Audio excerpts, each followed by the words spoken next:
네, 계속해서 24번입니다. 뭐냐면 루소 선도가 그린 것 같은 광원의 배광 곡선의 식은 어떻게 되는가라고 합니다.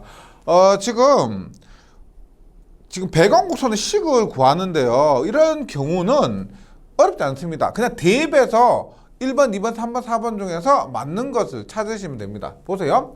지금 가로축이 광도고요. 지금 세로축이 뭐냐면 각도입니다. 각도라서 지금 루소 선도상에서 지금 여기가 뭐냐면 하반구 광속이고 여기가 상반구 광속입니다. 90도를 기준으로 해서. 그리고 저기 가로측은 100칸델라까지 광도가 100칸델라까지 나와 있습니다. 이렇게 했을 때 어떻게 찾느냐 보세요. 지금 각도가 지금 여기 각도요 0도일 때 0도일 때 그 다음에 각도가 90도일 때가 됩니다. 0도일 때 얼마? 0도일 때 100칸델라가 되고 그 다음에 90도일 때 얼마? 90도일 때 0칸델라가 됩니다. 이것을 1번, 2번, 3번, 4번 식에 넣어서 그냥 찾으시면 됩니다. 이렇게 하면 끝이에요. 그리고 혹시나 보세요. 지금 많이들 착각하시는 것 중에 하나가 뭐냐면 가로가 100이고 여기 세로가 90이다 이렇게 생각하시는데 이게 아니고 가로가 100이고 세로도 정사각형이라고 보시면 됩니다. 세로도 100인데 각도가 90도예요. 네. 그럼 봅니다. 지금 1번에 한번 집어넣어 볼게요. 1번이 뭐냐면 I 세타가 100의 코사인 세타입니다. 세타요. 여기에 0도를 집어넣으면 얼마요? 코사인 0도를 집어넣으면 0도를 집어넣으면 코사인 0은 1이니까 얼마? 100이 됩니다. 그 다음에 90도를 집어넣으면 얼마요? 코사인 90은 얼마다? 0이죠. 따라서 100 곱하기 0은 0이 됩니다. 그러면 1번이 0도일 때 100, 90도일 때 0이니까 만족하는 겁니다. 뭐 2번 한번 해볼게요. 2번 한번 해볼게요. 50에 1 플러스 코사인 세타라고 합니다. 이때 0도를 집어넣어 볼게요. 0도를 집어넣으면 얼마예요? 코사인 0은 1이니까 1 플러스 1은 2고 2 곱하기 50 하니까 100 맞는데 90도를 집어넣어 볼게요. 90도 집어넣으면 코사인 90은 0이니까 1 플러스 0은 1이고 1 곱하기 50 하면 50입니다. 그래서 2번은 맞지가 않는다. 이런 식으로 찾아주시면 되겠습니다. 그래서 24번에는 답이 1번. 25번이에요. 루소 선도가 그림과 같이 표시된 광선의 전광속을 구하시오라고 합니다. 전광속. 그러면 우리가 보세요. 전광속 F는 얼마? R분의 2파이의 S인데 여기에 이 S는 뭐다? 상반구의 면적 플러스 하반구의 면적입니다. 그래서 R분의 2파에다가 전체 면적을 구해서 대입하면 되는데 R은 얼마냐? R은 보세요. 24번에서도 했지만 지금 얘가 100칸델라. 이게 우리가 R이 되는 겁니다. 그리고 가로가 100이고요. 세로도 90이 아니고 보다 100이에요. 이런 정사각형을 생각해 주셔야 됩니다. 그래서 S만 구하면 되는데 지금 보세요. 90도를 기준으로 아래쪽이 하반구 광속이고 위쪽이 상반구 광속입니다. 그래서 일단 하반구 광속은 하반구 면적을 대입하면 계산을 하면 하반구 면적이 어떻게 돼요? 가로가 100이고 세로가 90이 아니고 100입니다. 100이에요. 그래서 하반구 면적은 100 곱하기 100이 됩니다. 상반구의 면적 구하면 상반구 면적은 우리가 지금 얘가 생긴 게 이렇게 생겼지 실제 가로 세로 100으로 두면 이런 부채꼴 모양일 거. 얘도 100이고 얘도 100입니다. 그럼 이런 부채꼴은 어떻게? 원의 면적의 전체 원의 면적의 4분의 1이겠죠. 이 전체 면적 얼마야? 전체 면적은 파이 r 제곱인데 부채꼴은 그 중에서 4분의 1이죠. 그래서 4분의 파이 r 제곱이 됩니다. 그래서 상반구의 면적은 어떻게? 4분의 파이 곱하기 100의 제곱 이렇게 구할 수가 있다. 네. 그러면 전체 광속은 어떻게 돼요? F는 대입한다고 그랬죠? R분의 2파이의 S인데 R분의 2파이의 S는 S의 상반구 면적 플러스 S의 하반구 면적이 됩니다. 그러면 대입해요. R은 얼마? 100이라 그랬죠. 여기에 R은 100. 2파이에 상반구 면적 얼마?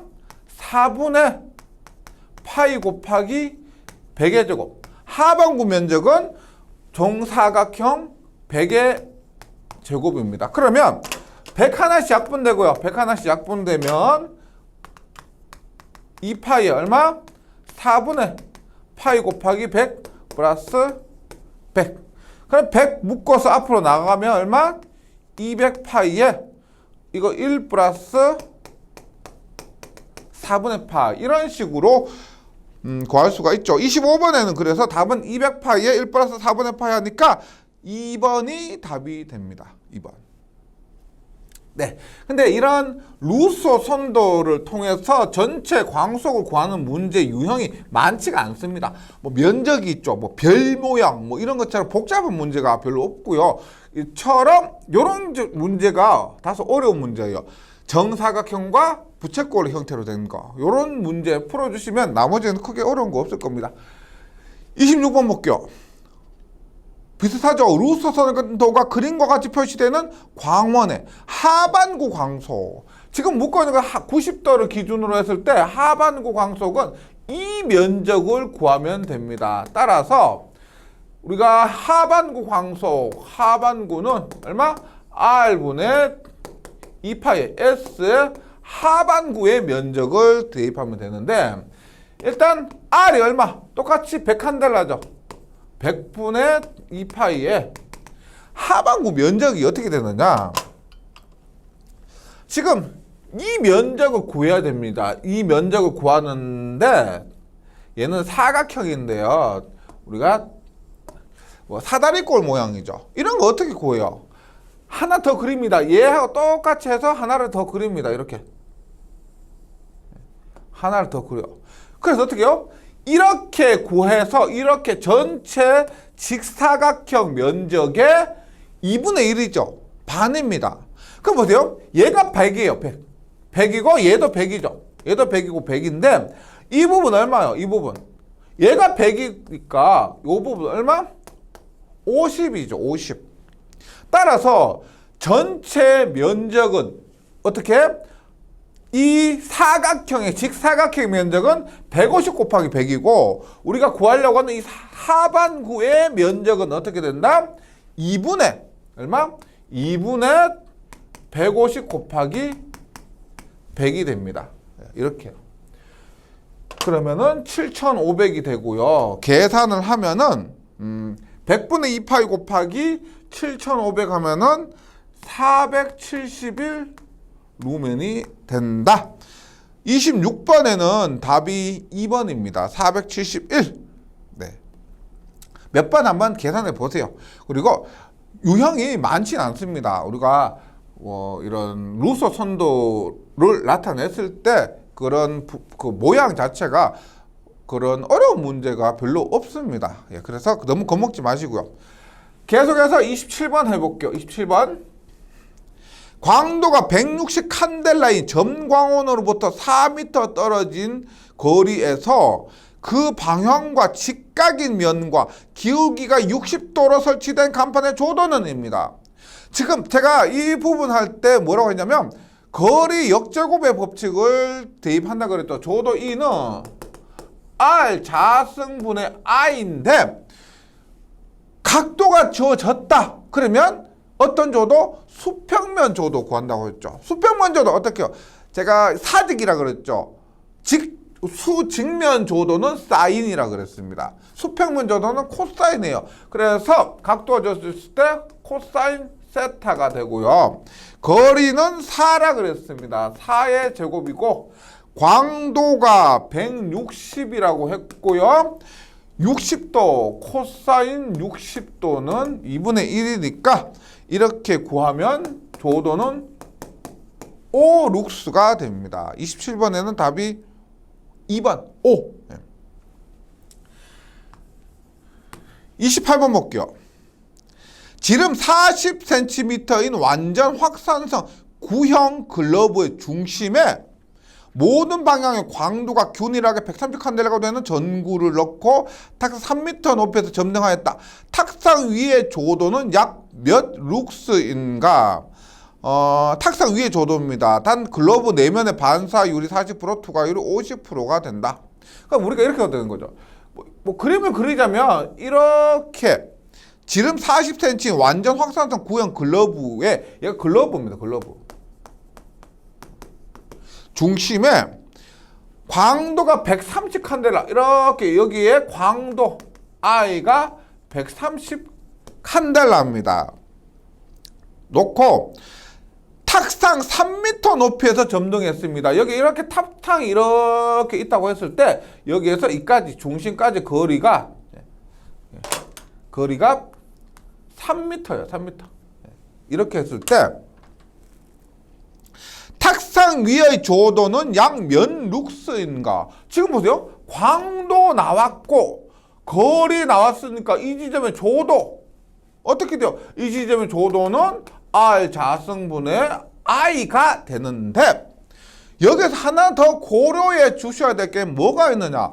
글러브입니다. 글러브. 그러면 이 글러브가 이 광도를 조명을 둘러싸고 있기 때문에 이 밖으로 나오는 조명 빛은 보다 글러브 효율을 고려해야 되겠죠. 글러브 효율을 고려한 빛이 이 탁상에 비추고 있다. 이것만 기억해 주시면 되죠. 그래서 글러브는 어떻게 돼? 글러브 효율 얼마? 1 마이너스 반투죠. 1 마이너스 반타율분의 투과율입니다. 그래서 거리는 어떻게? 3의 제곱분의 광도는 130이고요. 130이고 곱하기 1 마이너스 반사율이 얼마요? 반사율이 40%니까 0.4 투과율이 50%니까 0.5가 되는 거죠. 계산을 하면은 답이 12가 되죠. 1번입니다. 1번 12.04라서 12. 네, 이렇게 계산할 수가 있다. 그 다음에 29번입니다. 29번. 광도가 312 칸델라인 전등을 지름 3m의 원탁 중심 바로 2m 되는 곳에 놓았다. 원탁 가장자리의 조도는입니다. 가장자리 조도. 보세요. 그림을 이렇게 원탁이 이렇게 있습니다. 이렇게 있는데 광도가 312 칸델라입니다. 칸델라고 여기 지름이 원탁의 지름이 3m예요. 3m. 지름이 3m고요. 그 다음에 원탁 중심 바로 위 2m 되는 곳에 여기에서 이 높이가 2m 되는 곳에 이 전등을 놓았다고 했을 때 원탁 가장자리의 조도, 가장자리 조도 어디요? 여기죠. 이 부분.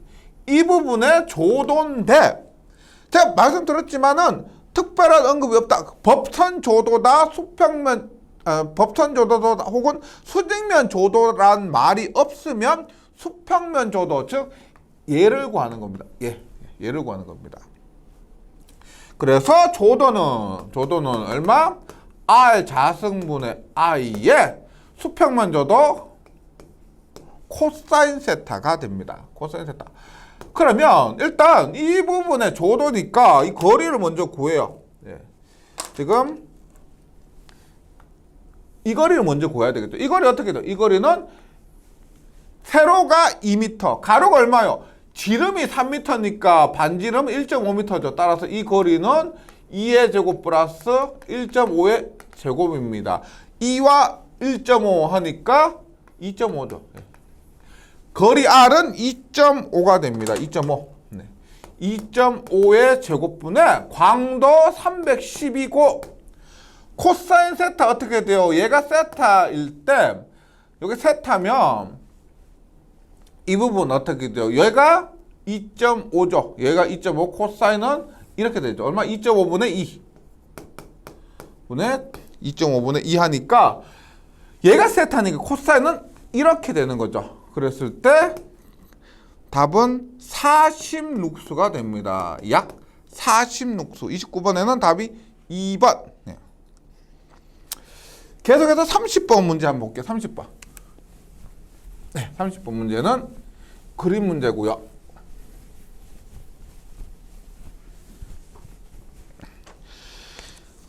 똑같습니다.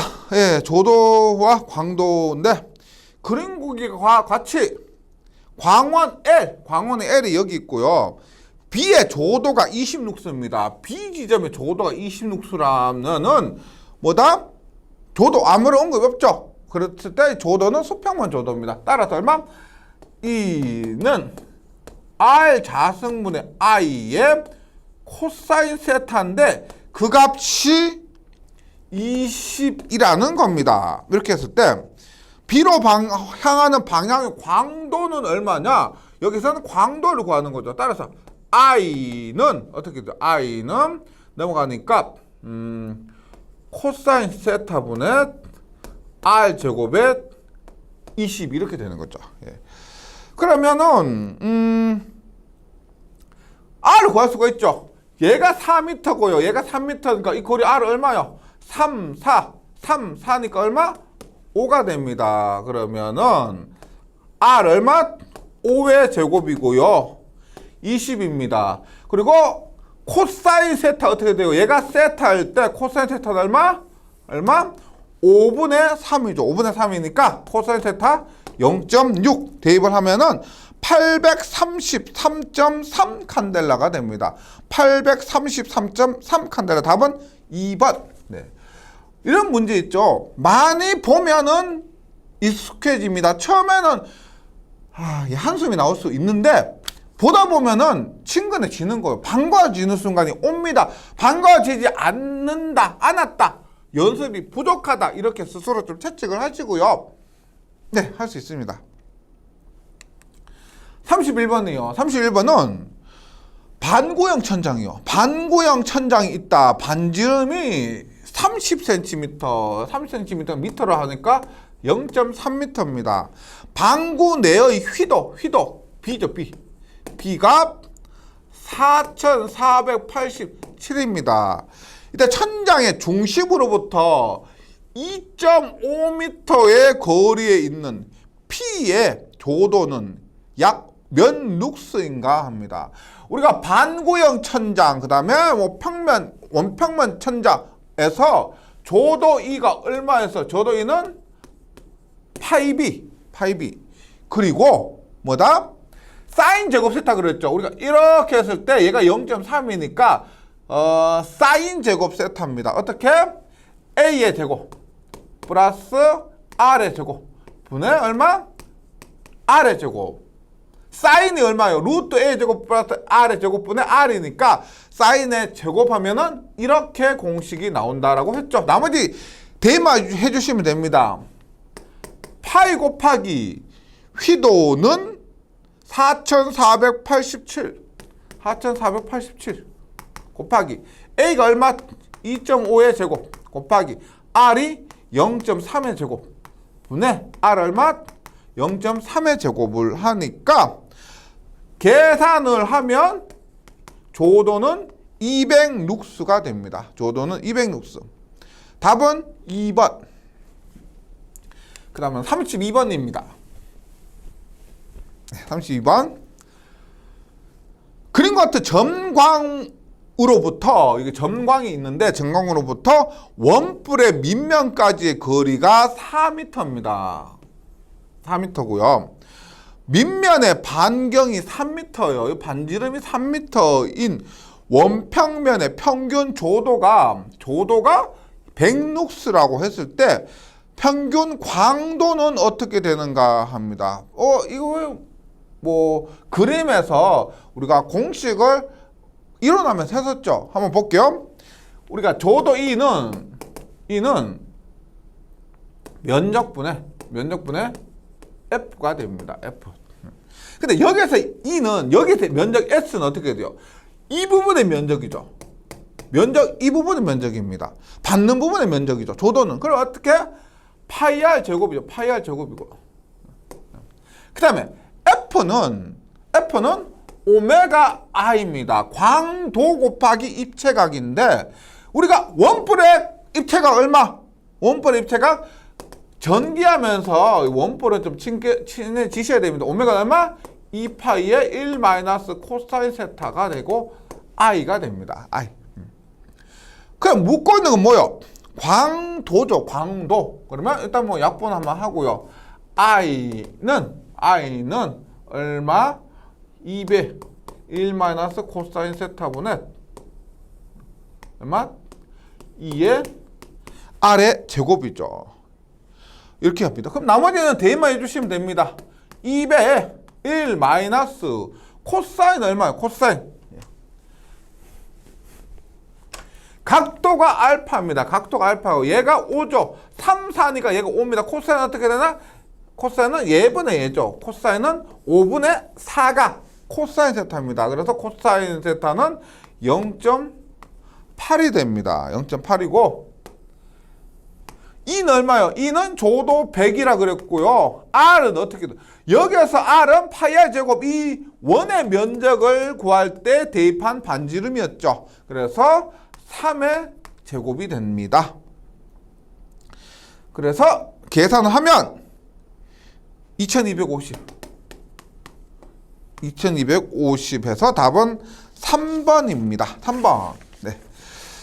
뭐 지금까지 계산 문제였고요. 계산 문제였고, 뭐 우리가 전기 응용에서 계산 문제 아닌 게 더 많습니다. 근데 제가 계산 문제를 이렇게 좀 더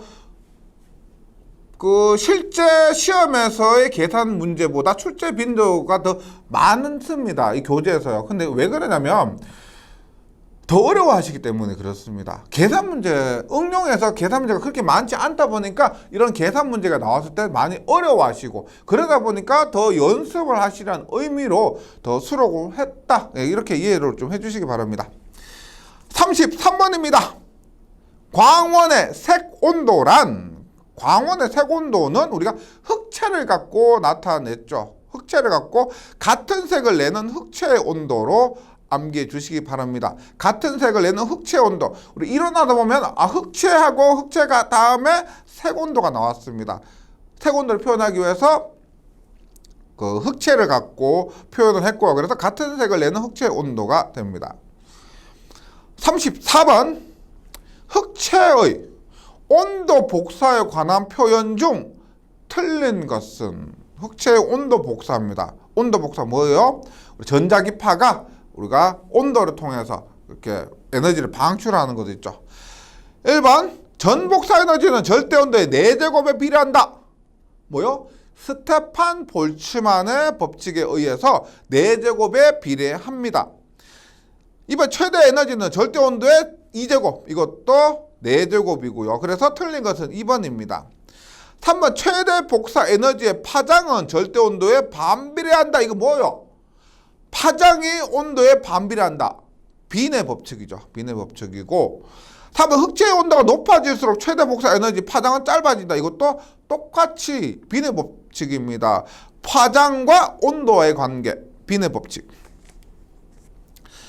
35번 플랭크의 방사 법칙을 이용하여 온도를 측정하는 것은 플랭크의 방사 법칙이 자주 나온 것이 두 가지가 있습니다. 플랭크의 방사 법칙이 광온도계가 있고요. 그 다음에 열전온도계, 열전온도계는 열전대, 광온도계는 플랭크의 방사 법칙. 그래서 이런 문제 나오면 플랭크의 방사 법칙, 광고온계 이렇게 딱 끊고 넘어가셔야 됩니다. 플랭크의 방사 법칙, 광고온계 이렇게요. 36번 형광체가 발산하는 복사의 파장은 파장 나왔으니까 이거 빈의 법칙 아닐까라고 생각할 수가 있는데 빈의 법칙은 뭐다? 파장과 온도와의 관계입니다. 파장과 온도의 관계고 여기서 보세요.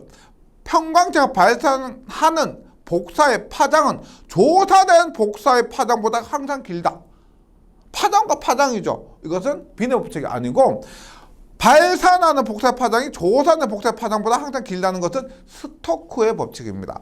파장, 파장, 스토크. 파장이 파장보다 길다. 파장, 파장, 스토크. 파장, 온도, 비례 법칙. 이렇게. 네. 35번 광고온계 플랑크 방사 법칙. 이렇게요. 딱딱딱 하고 쫙 과감하게 넘어가시 주시면 됩니다. 37번 방전 개시 전압을 나타내는 건 뭐냐? 방전을 시작하는 전압. 파생이 방전을 시작했다. 파생이 방전 시작했다. 방전 개시 전압. 파생이 방전 시작했다. 이렇게 쫙 외우고 넘어가시면 됩니다. 그러니까 방전 개시 전압 파생보다 파생이 방전 시작했다. 이렇게 한 문장으로 기억을 해주시면은 방전 개시 전압 1번, 2번, 3번, 4번 읽다 보면 파생 법칙 있네? 파생 선택하시면 됩니다. 그리고 방전 개시 전압 뭐다? 방전 개시 전압은 입력, 압력과 관의 길이의 곱에만 관계한다. 방전 개시 전압이 압력과 관의 길이에 관계한다. 이것이 파생의 법칙입니다. 38번 볼게요. 38번은 뭐요? 3300K 온도죠. 에서 흑체의 최대 파장, 온도와 파장과의 관계니까 비례 법칙입니다. 온도와 파장과의 관계는 비례 법칙이고 비례의 변이 법칙에서 상수값이 2896이래요. 우리가 뭐요? 파장, 람다, 온도 T는 K. 이것이 비례 법칙이죠. 그럼 묶어 있는 것이 뭡니까? 파장 묻습니다. 파장, 람다, M은 T분의 K. 친절하게 지금 온도 3300K도 가르쳐 줬고 K 값도 가르쳐 줬습니다. 그래서 그냥 대입만 해주시면 돼요. 온도는 3300이랍니다. K 값은 2896이랍니다. 네. 그래서 답은 0.878. 이렇게 계산하면 됩니다. 이런 계산 문제는 있죠. 또 그런 거예요. 공식이 생각 안 나더라도 더하기는 않겠죠. 더하지는 않을 거고 한번 곱해보고 한번 나눠보고 이거 보기에 있는 것도 선택하고 그런 사람들도 계십니다. 뭐 물론 당연히 이 개념을 확실하게 비례 법칙이 파장과 온도의 관계다를 알고 계산하시면 더 좋겠지만은요. 그냥 혹시나 시험 칠 때 찍을 때 찍더라도 생각하고 찍는 거하고 그냥 찍는 거하고 좀 틀리죠. 그래서 한 번 정도 곱하고 나눠보고 찍는 것이 더 낫다. 이런 크게 도움은 안 되지만 이런 말씀을 드립니다. 39번입니다. 39번.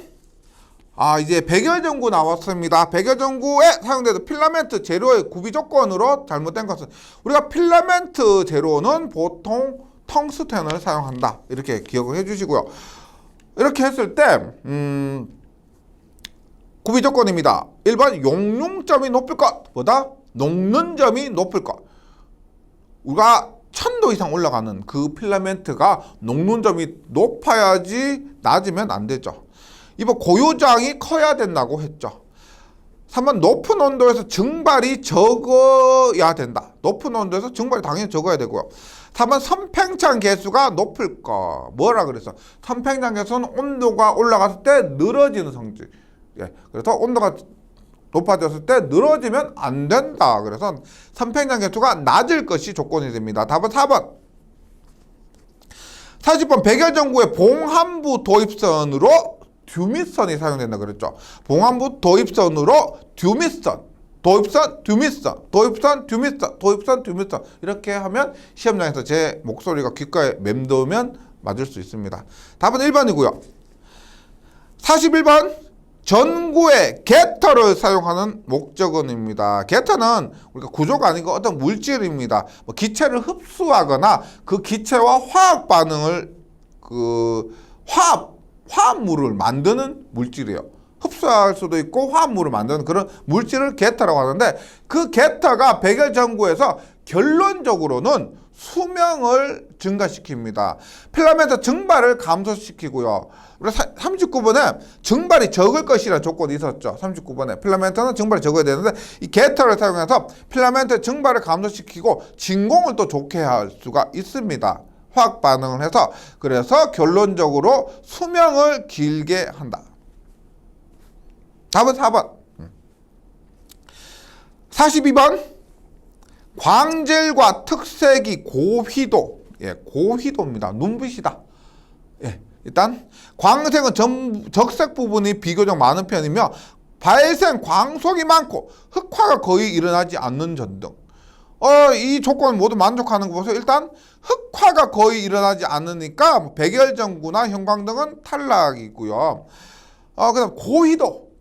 고휘도 뭐 할로겐 등이죠. 할로겐 등이고요. 43번. 인쇄 도장, 난방, 보온, 조리 등 각 분야에 많이 응용되고 있으며, 그러니까 크게 온도가 높지는 않다는 거죠. 인쇄 도장이나 난방이나 보온, 조리. 그러니까 온도가 크게 높지는 않고요. 필라멘트 온도는 2400에서 2500K로서 수명은 약 5000시간 정도이고 내열 유리를 사용하고 있는 전구는 인쇄 도장, 난방 등에 사용되는 전구가 뭐다? 특수 전구 중에서 우리가 뭐 전자기파에 포함되어 있던 거, 가시광선, 자외선 말고 하나 뭐요? 적외선이죠. 적외선 전구가 이런 특징을 갖고 있습니다. 43번에는 1번. 계속해서 44번입니다. 다음 광원 중 루미네선스에 의한 발광 현상을 이용하지 않는 것은 뭘까요? 루미네선스를 이용하지 않는 것은 온도 복사밖에 없죠. 온도 복사에 들어가는 거 뭐? 형광등이 아니고 백열전구, 할로겐, 조금 전에 했던 적외선 전구 이런 것들입니다. 그래서 답은 3번 할로겐 램프가 됩니다. 45번 등기구 중 특별히 표시할 경우 용량 앞에 각각의 기호를 표시한다. 알맞게 표시된 기호는 입니다. 1번 형광등 영어로 뭐라 그래요? 형광등 발음이 별로 안 좋은데 우리가 형광등은 플루레선스 램프 뭐 이렇게 얘기를 하죠. 그래서 플루레선스에서 F가 됩니다. 형광등 F가 맞죠. 그래서 플루레선스 제가 앞에서 나왔지만은 뭐 일원한테 말씀드리지만 형광등은 FL이라 그랬죠. FL 플루레선스 램프가 됩니다. 그래서 형광등은 F가 맞고요. 수은등 뭐예요? 수은이 뭐예요? 수은등이 HG죠. HG. 수은등 HG입니다. 그래서 N은 나트륨 등입니다. 나트륨 등. 3번에 나트륨 등이 뭐다? N이고요. 수은등, 나트륨 등이 N입니다. 그 다음에 메탈 헬라이드 등. 메탈은 뭐예요? 메탈은 M이 됩니다. 메탈 헬라이드 등. 그래서 45번에 맞는 것은 1번 형광등이고요. 46번 이제 네온 전구가 나왔습니다. 네온 전구는 우리가 네온관하고 좀 구분을 해주시고요. 네온 전구 우리가 글로우 방전 이용한 거라 그랬죠. 1번 일정한 전압에서 점등됨으로 검정기 교류 파고값의 측정에 이용할 수 없다. 이런 문제가 정말 함정에 빠뜨리는 그런 문제죠. 그죠? 네온 전구의 특징으로서 일정 전압에서 점등됨으로 검정기 교류 파고값의 측정에 이용할 수 있다라고 했죠. 있다. 그 없다로 바꿔서 답입니다. 잘못된 것은 답은 1번 없다가 아니고 있다. 2번 소비 전력이 적음으로 배전반의 파일럿 램프 등에 적합하다. 파일럿 램프 우리가 배전반 가면은 뭐 빨간색 램프, 초록색 램프, 흰색 램프, 황색 램프 이런 것들이 있습니다. 그런 램프, 표시 램프를 파일럿 램프라 하고요. 이런 것에 적합하다. 3번 네온 전구는 음극 글로를 이용하고 있다. 그래서 직류의 극성 판별용에 사용이 되고 3번 네온 전구는 전극가는 길이가 짧으므로 음극 글로를 발광으로 한 것이다. 네온 전구는 음극 글로 네온관은 양광주입니다. 47번 바로 나오죠. 발광의 양광주 네온관 이렇게 딱 외우고 넘어가십니다. 48번 투명의 네온관 등의 등적색의 광색을 내기 위해 사용하는 봉입가스는입니다. 투명 우리가 보통 문제 낼 때 그 관의 색깔이 투명을 기준으로 많이 냅니다. 그래서 투명의 네온관에 등적색을 내려면은 네온이 필요합니다. 네온. 등적색 네온. 그 다음에 아르곤과 수은 청색. 헬륨은 백색이죠. 아르곤이 예, 이게 고동색이죠. 아르곤이 고동색일 겁니다. 아르곤이 고동색. 아르곤과 수는 청색, 헬륨은 백색. 그리고 등적색이면 네온이 됩니다. 계속해서 49번. 방전등의 일종으로 효율이 좋으며, 일단 방전등은 너무 많죠. 그 중에서 빛의 투과율이 크고 황색의 단색 광이며 감이 잘 안 오는데 안개속, 안개나트륨, 터널나트륨. 그 다음에 연색성 나쁘다. 뭐 이런 것들이 나트륨 등의 특징이고, 생각보다 이 나트륨 등이 굉장히 시험에 많이 나옵니다. 안개나트륨 이렇게 외우시면 됩니다. 50번. 저압 나트륨 등의 특성에 관한 설명으로 틀린 것은 저압 나트륨, 터널, 안개, 연색성 나쁘다. 그 나트륨 등입니다. 일단 전기압은 4 곱하기 10 마이너스 3승 수은주 밀리미터가 되고요. 우리 수은주 밀리미터 이런 거 우리 혈압 잴 때 있죠. 그런 수은주 밀리미터 그 사용하죠. 이번 광원의 광색이 단일 광색도 맞습니다. 3번. 요철 식별이 우수하고 연색성이 좋다. 연색성은 가장 나쁜 것이 나트륨 등이었죠. 연색성이 가장 안 좋다. 가장 좋은 것은 크세논 등입니다. 답은 3번. 51번. 다음 중 일반적으로 휘도가 가장 높은 램프는 눈이 부신 겁니다. 우리가 눈이 부신 게 어떤 게 있을까요? 극장의 영사기 같은 거죠. 극장의 영사기 못 보죠. 왜 못 봐요? 눈 부시니까 못 봅니다. 그 극장의 영사기로 사용하는 것이 뭐다? 아크등입니다. 탄소 아크등이 휘도가 가장 높은 램프로 보시면 됩니다. 탄소 아크등. 그래서 우리가 백열전구도 좀 불편하긴 하지만, 형광등도 불편하긴 하지만 그래도 볼 수는 있죠. 영사기 같은 건 거의 못 봅니다. 그것이 탄소 아크등을 사용하고 있습니다. 52번. 방전등의 전압전류 특성은 특성이므로 이것을 일정 전압의 전원에 연결하면 전류가 급속히 증대되어 방전등이 파괴된다. 이를 방지하기 위해 사용하는 필요한 장치는, 전원에 연결하면 전류가 급속히 증대되어 방전등이 파괴되니까 파괴를 방지하기 위해서 안정시키는, 달래주는 그런 기구가 필요하겠죠. 그런 장치가 필요합니다. 뭐요? 안정시키는 기기. 뭐다? 안정기. 예. 안정기는 보통 초크코일을 사용하지만 이렇게 묶고 있는, 이를 위해 필요한 장치는 이라고 물으면 안정기로 답을 해주셔야 됩니다. 안정시키는 장치, 기기, 안정기. 53번. 형광등의 광속이 감소하는 원인이 아닌 것은, 형광등이 처음에 설치했을 때보다 시간이 지날수록 광속이 감소하게 됩니다. 왜? 일반 전극의 소모에 의한 열전자 방출이 감소. 맞죠? 이번 램프 양단의 흑화 현상, 형광등 사용하다 보면 끝부분이 까맣게 되죠. 맞죠? 예, 까맣게 되는 거 보셨을 겁니다. 그건 흑화 현상. 형광체 자체의 열화학도 광속이 감소하는 원인이 될 수 있고, 형광등의 부특성이 뭐라 그랬어? 전류가 증가하면 전압이 감소하는 거라 그랬죠. 전류가 증가하면 전압이 감소하는데 그것이 우리가 형광등의 광속이 감소하는 원인과는 직접적으로 관련이 없다는 겁니다. 예, 직접적인 관련이 없다. 답은 4번.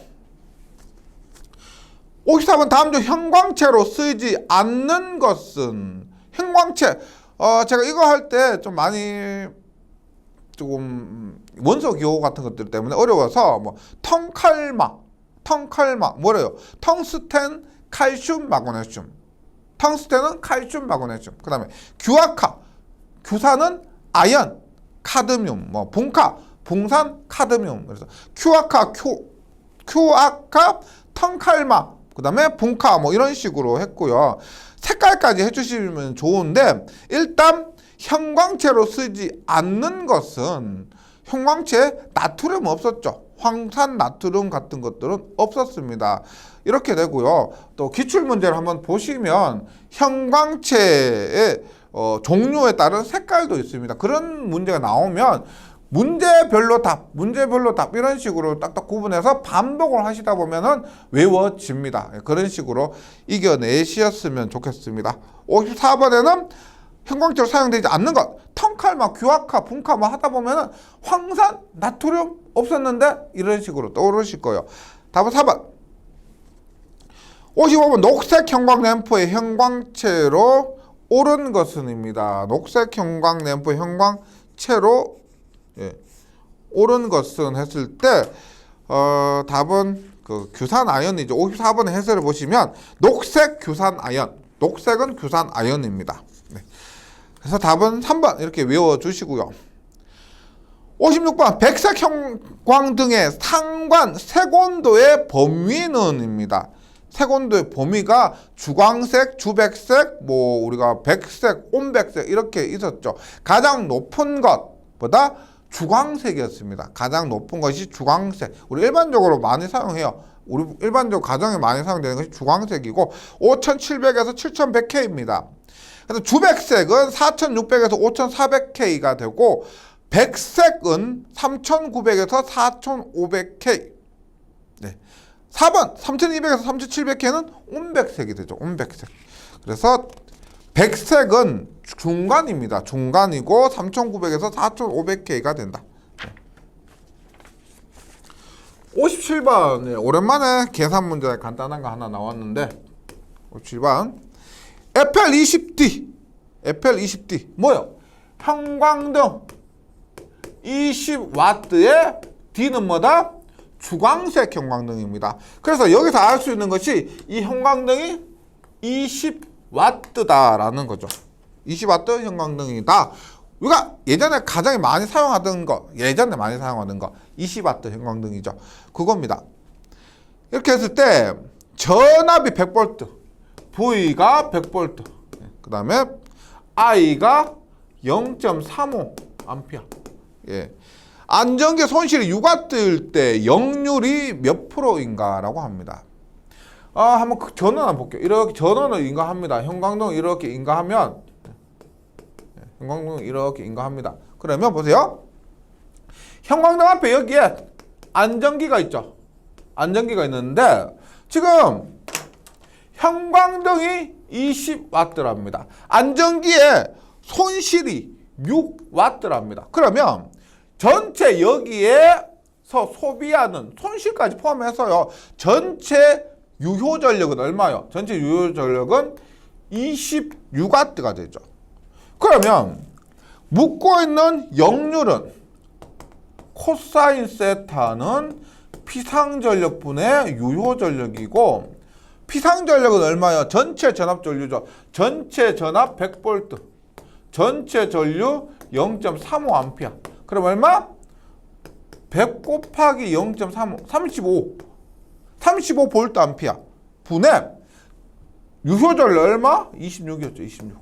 26 해서 답은 0.742인데 퍼센트로 물었기 때문에 74.29%가 됩니다. 74.29%. 네.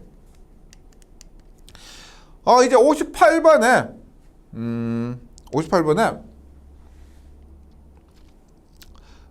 이제 조명 방식으로 들어왔습니다. 조명 방식 해서 58번 볼게요. 외우고 계셔야 되는 거죠. 천장 전반이 광원으로 되어 있으므로 눈부심이 없다. 천장 전반이 광원이래요. 천장이 광원이래요. 이게 뭐예요? 간접이죠. 우리가 직접이면 전부 바닥으로 가지 천장으로 빛이 갈 일이 없습니다. 그래서 천장 전반이 광원으로 되어 있다. 그러면 간접이고 눈부심이 없고 밝음의 차이와 그림자가 없는 균등한 조도를 얻을 수 있다. 간접 조명이 됩니다. 59번 직접 조명 기구의 하향 광속 비중이 가장 적당한 것은 하향 광속 비중입니다. 직접 조명 어떻게? 거의 다 하향이죠. 얼마? 90에서 100%. 거의 90에서 100%, 거의 100%입니다. 답은 4번이고요. 60번. 조명기구를 일정한 높이 및 간격으로 배치하여 방 전체의 조도를 균일하게 조명하는 방식이며 특징은 작업대의 위치가 변하여도 등기구의 배치를 변경시킬 필요가 없다. 가장 적합한 조명 방식입니다. 지금 여기서는 뭐요? 배치 방법입니다. 배치 방법에 따른 종류는 뭐가 있느냐? 조명기구를 배치하는 방법. 전반 조명이 있고요. 국부 조명이 있고 전반 국부 조명이 있습니다. 여기서 뭐냐? 보면 작업대가 위치가 변화해도 등기구 위치를 배치를 변경시킬 필요가 없다. 전반적으로 밝으니까 작업 위치가 바뀌어도 변경할 필요 없겠죠. 그래서 전반 조명이 된다. 답은 1번. 61번입니다. 조명기구 관련 문제인데 빛을 아래쪽에 확산 복사시키며 또 눈부심을 적게 하는 빛을 아래쪽에 확산 복사 루버. 루버는 빛을 아래쪽에 확산 복사시킵니다. 루버 많이 사용한다 그랬죠. 답은 2번입니다. 2번.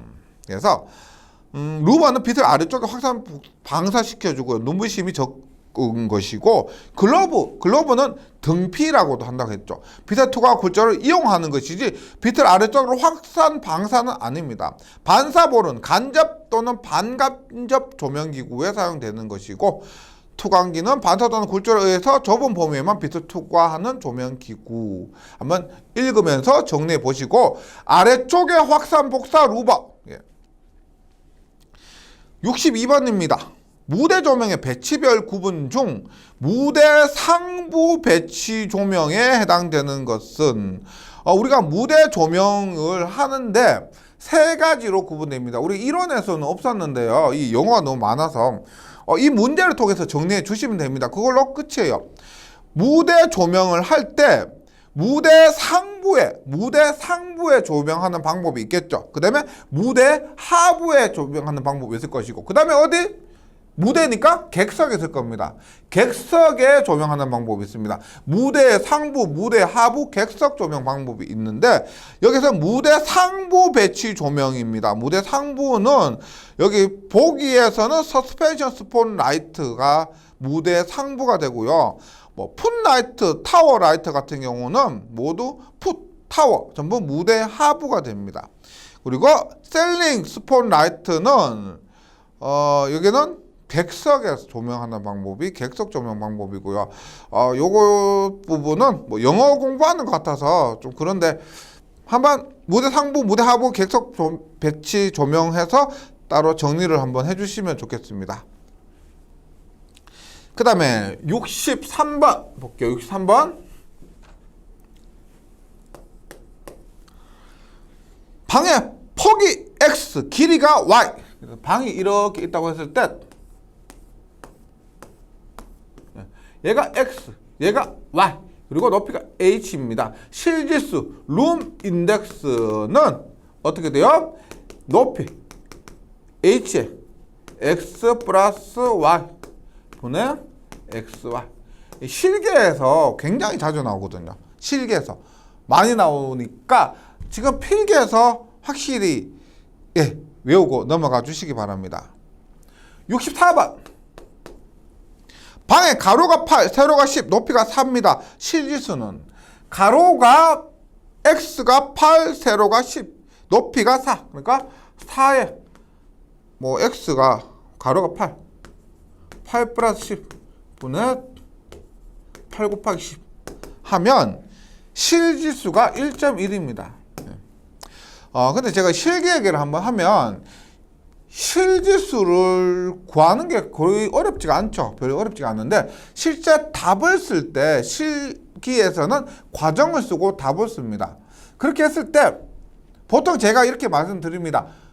실기지수를 계산했을 때 과정에서는 계산값을 그대로 쓰고 최종 결과에서는 표준값으로 써달라고 부탁을 드립니다. 근데 과정에서도 크게 문제는 없을 것 같은 게 왜냐하면 필기에서도 지금 이렇게 1.1 이렇게 계산값 그대로 주어졌죠. 만약에 반드시 전격값으로 해야 된다면 필기에서도 전격값으로 답을 나타내야 하는 겁니다. 그런데 필기에서는 계산값을 그대로 나타냈습니다. 근데 이게 실기에서 워낙 이거에 대한 말이 많습니다. 그래서 논란이 되지 않도록 답을 하시려면은 계산 과정에서 계산값 최종 답안에서는 정격값을 써라고 제가 말씀드립니다. 논란의 여지가 별로 없도록 하기 위해서. 네. 하지만 뭐 필기에서 이렇게 그냥 계산값을 그대로 해설해서 여기 보기에서 찾아주시면 되는 거고요. 실기는 또 실기 가서 또 고민해 주시면 됩니다. 65번이에요. 65번. 폭 24m인 거리 양쪽에 20m의 간격으로 지그재그식 등주입니다. 그럼 보세요. 면적 A를 구할 때 지그재그라고 하면 이렇게 보세요. 지그재그.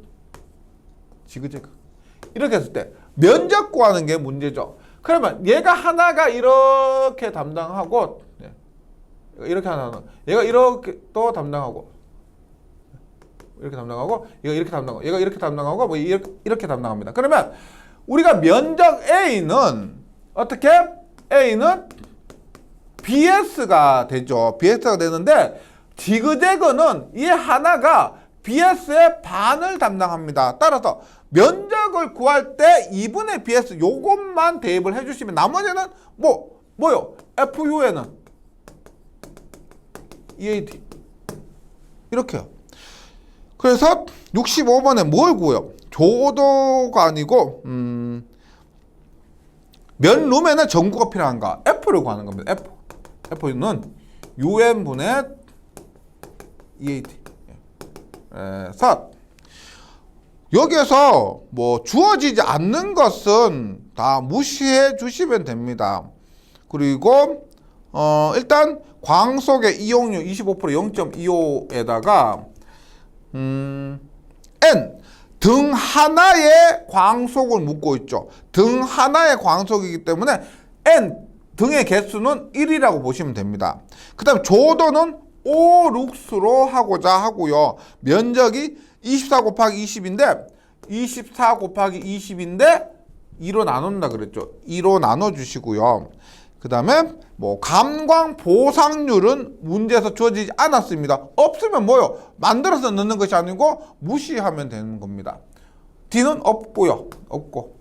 그래서 0.5 곱하기 2분의 5 곱하기 24 곱하기 20 하니까 4,800 루멘. 65번에는 답이 3번. 네. 찾을 수가 있고요. 66번입니다. 66번은 뭐 그냥 공식에 대만 해주시면 돼요.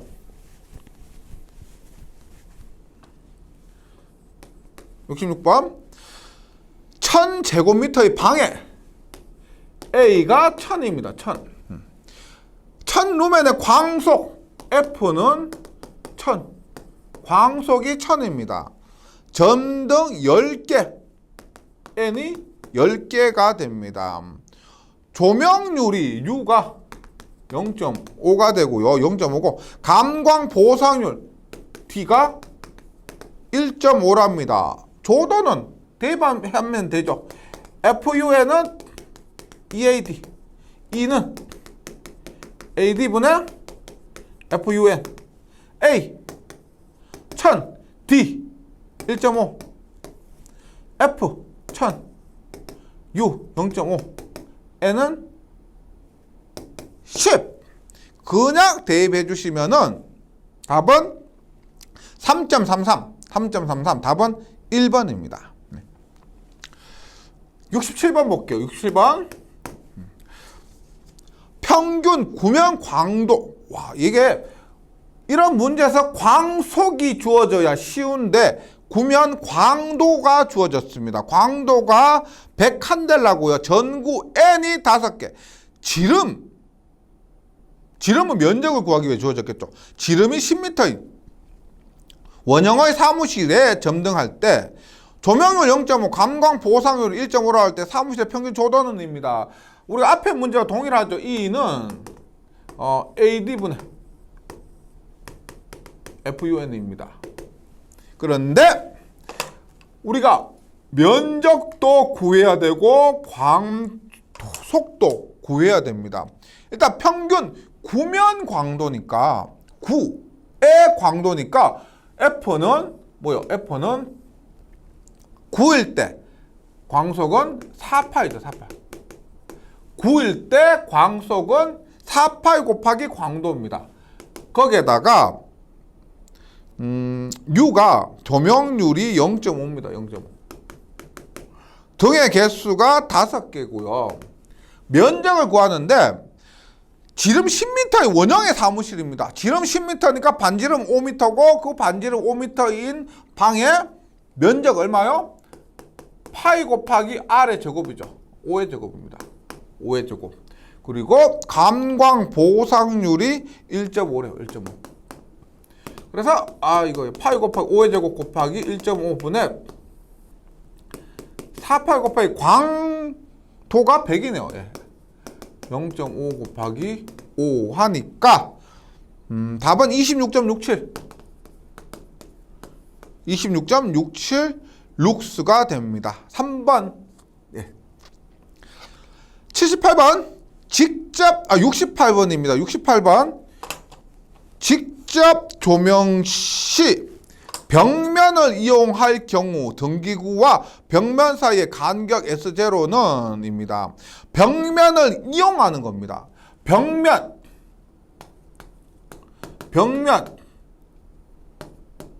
이용할 때는 얼마?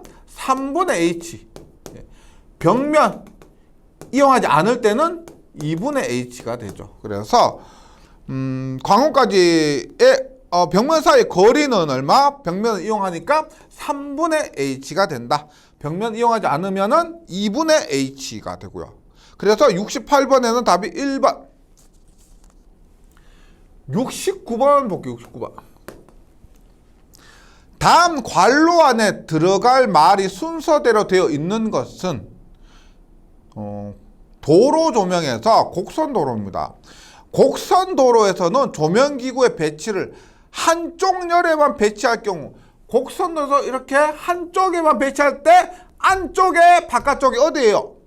바깥쪽에 배치를 한다. 바깥쪽 배치하고요. 곡선의 경우 곡률이 클수록 조명기구의 배치 간격을 곡률이 크다는 것은 곡률 반지름이 큰 거하고 다릅니다. 곡률 반지름이 크다는 것은 이렇게 곡률 반지름이 크다는 건 이렇게 완만하다는 거고요. 곡률 반지름이 작다는 것은 이렇게 급커브란 거예요. 근데 곡률은 반대죠. 곡률은 반대예요. 그래서 곡률이 클수록 배치 간격을 짧게 한다. 곡률이 크다는 것은 뾰족하다는 겁니다. 뾰족하다. 그랬을 때 답은 3번. 한쪽 열에만 배치할 경우는 바깥쪽에 배치하고요. 곡률이 클수록 이 말은 뾰족하다는 겁니다. 곡률 반지름하고는 다른 거요. 반대입니다. 곡률이 클수록 조명기구 배치 간격을 짧게 한다. 왜냐하면 급커브니까. 답은 3번. 마지막 70번입니다. 곡선도로 조명상 조명기구의 배치 조건이 가장 적당한 것은 곡선도로 조명상.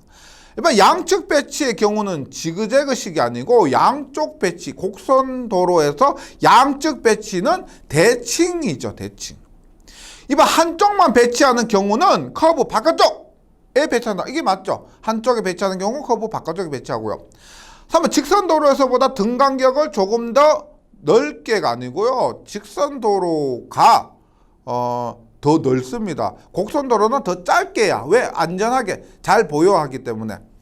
3번 곡선도로의 곡률 반지름이 클수록 완만할수록 등 간격을 짧게가 아니고 완만하면 더 길게 해도 된다. 답은 2번입니다. 네, 여기까지 1장을 마치고요. 저는 2장에서 다시 뵙도록 하겠습니다.